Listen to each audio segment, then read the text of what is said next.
کے ہمارے اندر غیرت ایمانی ہے، ہم تقریر کر کے، ہم قرآن مجید کو چوم کر آنکھوں میں لگا کے، قرآن مجید کی تلاوت کر کے، قرآن مجید کو ناظرہ پڑھ کے، قرآن مجید کو حفظ کر کے، قرآن مجید کے تحفظ کے لیے ریڈیو کا اہتمام کر کے، جس طرح آج بھی بعد نماز جمعہ جامعہ قادریہ حقانیہ حضرت پیر بادشاہ صاحب علیہ الرحمت کے مدار سے، اس جامعہ سے مرکز اہل سنت سے ریلی کا ابتدا ہوگا، چوک فوارے تک ہم یہ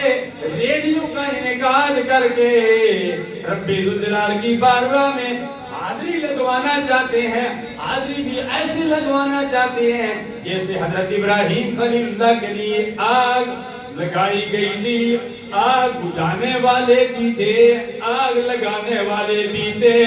جس نے آگ لگائی تھی وہ بھی جہنمی ہے، اور جس نے آگ میں پھونکیں ماری تھی اس کو مارنے پر بھی ثواب ملتا ہے۔ اللہ اللہ، ہم اس میں اپنا حصہ ڈال کے، ریڈیو میں حصہ ڈال کے، تقریر کر کے، قرآن مجید کی تلاوت کر کے، ہم اس میں اپنا حصہ شامل کر کے ہم دنیا والوں کو بتا دینا چاہتے ہیں، ہم اپنا حصہ اس میں ڈال کر بتا دینا چاہتے ہیں کہ ہم آگ لگانے والے نہیں ہیں بلکہ آگ کو بجھانے والے ہیں۔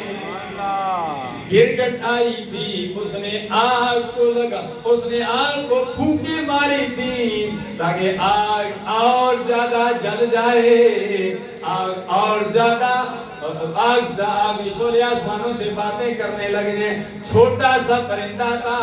اس نے پانی کا قطرہ اپنے چونچ میں لیا ہوا تھا، بجھانے کے لیے آیا تھا۔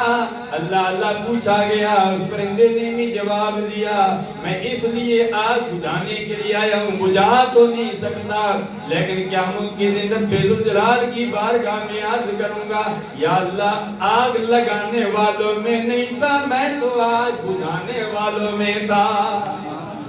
آج جو ریلیاں نکالی جا رہی ہیں، تحریک لبیک پاکستان، جمعیت علماء پاکستان، سیاسی سماجی جن حوالوں سے بھی جو بھی تنظیمات اپنے اپنے انداز میں ریلیاں کا انعقاد کر رہی ہیں، ہم بھی اپنا حصہ ڈال کے رب ذوالجلال کی بارگاہ میں سرخرو ہونا چاہتے ہیں۔ یا اللہ، ہم سویڈن تک نہیں پہنچ سکتے، ہم اس ظالم کو جس نے قرآن کی بے حرمتی کی ہے اس کو مار تو نہیں سکتے، لیکن ہم اتنا تو کر سکتے ہیں، ہم آگ لگانے والوں میں شامل نہیں ہیں، ہم آگ